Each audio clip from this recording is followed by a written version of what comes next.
I am deeply in love with the memory of a woman I can no longer remember. Woo! All right, guys, this is going to be a pretty insane video because the things I'm about to talk to you guys about are just absolutely wild. And this is something I'm kind of just getting into today. So I think before I start this video, I have to mention two things. One, I am probably in the happiest season of my entire life. Like these last few months, my energy has felt great and it feels like everything is just starting to click in my life. And the crazy part is, it doesn't mean everything's going perfectly because there's a lot of things that aren't working out properly for me, but my interpretation and my perspective around it is just like, no, that's not where my energy's at. That's not what's meant for me. So I have been in the happiest place in my life these last couple months. Two, I have never felt so grounded and deeply secure in my sense of self and my personality and who I am than I have these last few months. But also, despite me feeling deeply grounded and just secure in all of this that makes me me, I have never been more receptive and open to like the energies of the universe and listening to just hidden messages and subtle signs and accepting guidance when guidance is offered to me from external sources. So that being said, I'm going to talk to you guys about some crazy stuff in this rabbit hole I just went down. So this video is going to be so different because one, we're also going to talk about love and romance. And I don't know of a single like straight guy on YouTube who talks about this kind of stuff. It's not really a masculine thing to talk about, but we're going to talk about it because it's cool. So I think this all has to start with, I got to share some vulnerabilities about me. So there is this wound that I've had for as long as I can remember. And honestly, this is my deepest vulnerability. And I actually feel okay sharing it with you guys right now. So for me, the thought I would usually have, and this is the only thought that has this kind of power over my heart and soul, is when I think about love and the fact, at least it used to be, when I would think about this thought that I would never find love or I would never find my partner or like my relationship in this life. That is the only thought that causes the worst, deep, visceral pain right here in my heart center. And to describe the pain for you, it would basically feel like if you're grabbing like a knife that's about this long, maybe like a 6-inch knife, serrated edges, coated in electricity, right here, the xiphoid process, picture it stabbing right underneath here and up into my heart space. Every time I would think of the thought that I am never going to find love or meet my person, I would get hit with this jabbing, stabbing sensation in my heart space. And it's the only thought out of all the thoughts I've ever thought in my entire existence that causes a actual visceral physical pain to be felt within me. And I talked about this with my therapist years ago, and I thought for the longest time that this pain that I felt was because I just really wanted like a partner or significant other, or I felt like my self-worth was attached to being in like a relationship and that I just wanted to be loved. And I've always felt like a relationship kind of guy and like a one-woman man, which these things are true. I am a one-woman kind of guy, and I do believe in love and all that cheesiness for sure. I'm romantic. That's a side of myself I've been accepting and growing into more as I've gotten older. But here's the thing. I think the reason why I had that pain was not for the reasons I had thought. And while I would think those thoughts would cause a trigger, I think maybe the reason I had the pain was something a bit crazier. So now I have to tell you guys a little bit of a story that happened to me kind of like this last week. So to start things off, all right, I think it starts off like this. Okay, so like I said, I've been in like the happiest season of my life. So in this chapter of Sammy's book, I actually don't feel like I need a relationship. I am intentional and I'm open to love and intimacy with the right person if the energies mesh, for sure.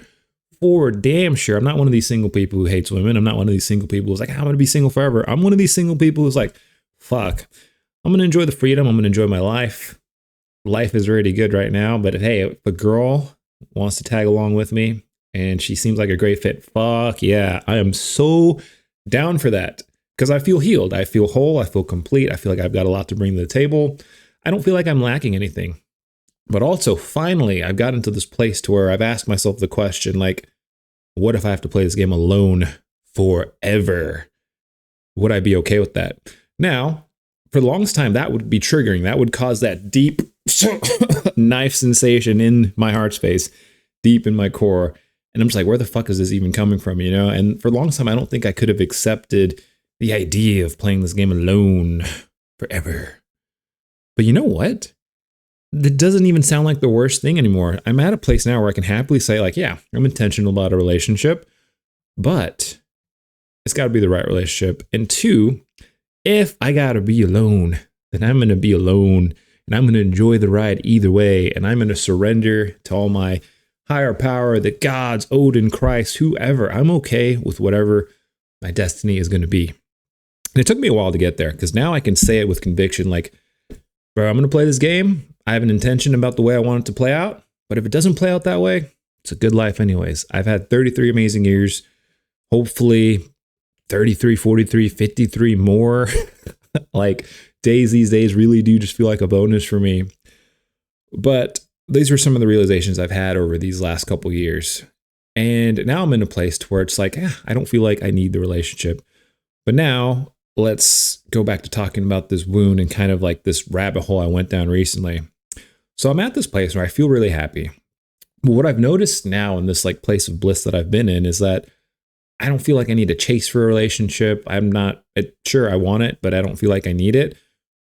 But I also feel like I have so much love like in here that for the longest time I felt like I needed to pour externally. Long story short, I learned to give that back to me. Now I feel like I'm overflowing. Of course, I give myself self-love these days, but now I still feel like I've got this abundance of like love and joy that I just want to put out into the world. Sometimes you might see it across here in these YouTube videos, sometimes in my day-to-day interactions, but dude, I'm just a happy guy with a lot of love to give these days. And I was talking with my friend Robin the other day, and this is one of my friends I met while I was backpacking in Laos, and we got on, we FaceTimed for a couple minutes. She's living in Canada now. And we got to the topic of like romance. And I don't know why I said this, but it just felt really true to me at the time. I was just like, you know what, Robin? I've got a lot of love for my future wife that I haven't even met yet. And she was just like, that is so fucking cute. And I'm like, damn, it kind of is. So I said this, and it felt really true to me. Honestly, probably like 98% true. But here's what's crazy is that I had this talk with her, and I'm like, man, I've got a lot of love for my future wife, whoever that might be one day. And I still do. And then we were talking about dreams, and I was talking to Robin. I'm like, you know what's crazy? I've had these dreams, and there's been multiple of them, where in my dreams, I am with this person that I'm deeply in love with and just deeply enamored by. And it's not like it's a sex dream. We're not like doing the dirty or we're just like getting after it. It's like the one dream I can kind of remember. And the crazy thing is that I can never remember the face. All I remember is brunette, like like brown hair. That's literally it. The face is always blurred when I wake up, and I can never remember who that person actually is. And one of the dreams I remember is we're just standing at like a train station, but it's like one of those trains that goes like over a valley, kind of next to like a mountain range. And that's it. We're doing nothing. I'm just with this woman, and my world feels so complete, and I'm just so in love, and I'm so happy. And we're just there together, and we're just watching trains pass through the mountains. And that's literally the dream. That's the one I can remember. I have had multiple dreams, and it's always a brunette girl. I don't know why. My exes aren't even brunettes. Well, actually, maybe one was, but it's not that one. Trust me. But anyways, I was telling you about these dreams, and I'm like, yeah, man, I have these dreams, and it's always me caking it with some like brunette girl. And then that was it. You know, we had the conversation. I didn't think much about it. Now, fast forward to today. I'm watching a podcast, and I'll tell you the podcast. It is Diary of a CEO, the one where he interviews Healthy Gamer GG, Dr. K, great psychologist, really big in the mental health, self-help industry, also history of like a gamer. So obviously I vibe with that. And I'm just watching this podcast on like men's health, you know, and he's talking about the suicide rates on young adults and all of this stuff. And the main reason I'm watching is because I'm in this season of where I feel like I've learned a lot of the core lessons that I bring to this channel and I try to teach you guys. But I'm still watching podcasts every now and then just to make sure that my views are good and testing my views against other views and incorporating more views and understandings just to basically give back value. Part of being a man to me is to serve humanity. You have to be a servant and a savage. So this channel, it's me serving you guys. Guys, this is how I find purpose. This is how I find fulfillment. It's by giving value to you. So I'm watching this video, and then at the end of the podcast, it takes a complete 180. And then I don't remember what sparked it. It was I think the question at the end was, Dr. K, what is one message you could leave behind if today was your last day? And then it just turned into this conversation about past lives. I forget what word he used. It wasn't dharma. It was it was some word, but he was talking about past lives and epidemiology and how memories from previous existences can actually make it into our current existence. I'm not explaining it nearly as gracefully as he explained it, but basically he just broke out into tears and he was talking about how much he loved his kids. And basically that in a past life, he was a mother and he lost a child. That's all he could remember from it. But he knows he has that pain because when he talks about it, this dude he's crying. He's like breaking down while he's telling this. And the crazy thing is, like, I hold this guy, Dr. K, in the highest esteem. I've watched a ton of his videos. He's got some really solid advice. He's not like this like hippie guy or anything like this. He's just a guy who practice being a monk. He's a psychologist. All of this stuff is really grounded in science. But this was different because I'm not, it's not like I'm hearing a talk about reincarnation and past memories from some stranger on the street. Because if that was the presentation, I'd be like, oh no, I probably wouldn't think twice about it. And honestly, before today, I don't think I've ever thought twice about reincarnation or past lives or past memories. This is a brand new rabbit hole for me. But I'm hearing Dr. K talk about this, and he's so aligned in his conviction that, yeah, he has this memory where in the past life, he was a mother and he lost a kid and he carries that pain with him.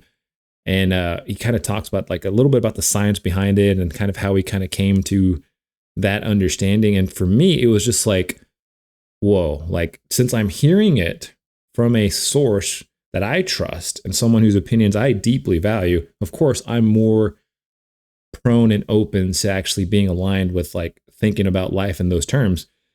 And then I had the craziest thing click in my head, tying it back to this like memory where I thought this trauma and this deep pain body I had was actually because of the thought I would never like find love in this life. And then, just a few days ago, I was talking about how I've got all this love for someone I don't even know yet. But then I realized when I heard Dr. K, like, what the literal hell?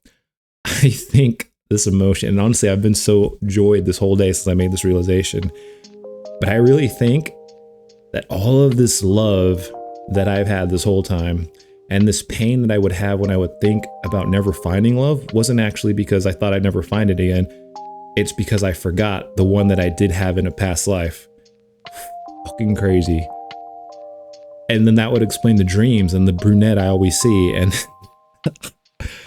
I think, or what I'm just trying to say is that, fuck, I think I know I've got this crazy amount of love for someone in a past life.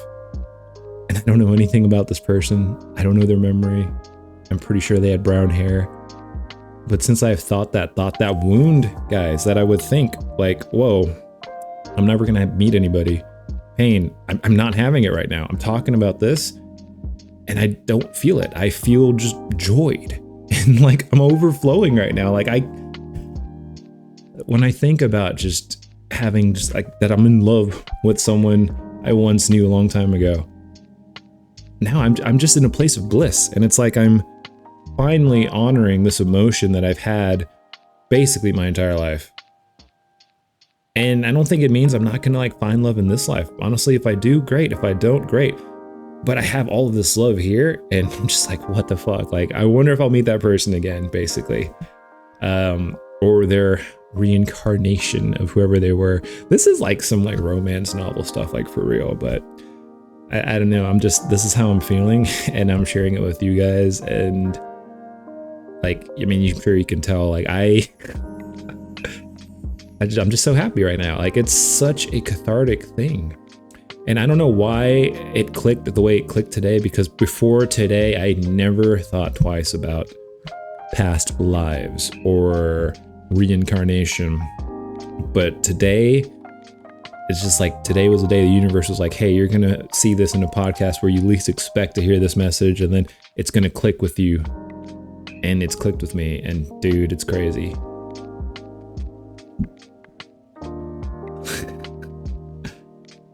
So dear you, whoever you are, wherever you are, wherever you were, whoever you were, thank you.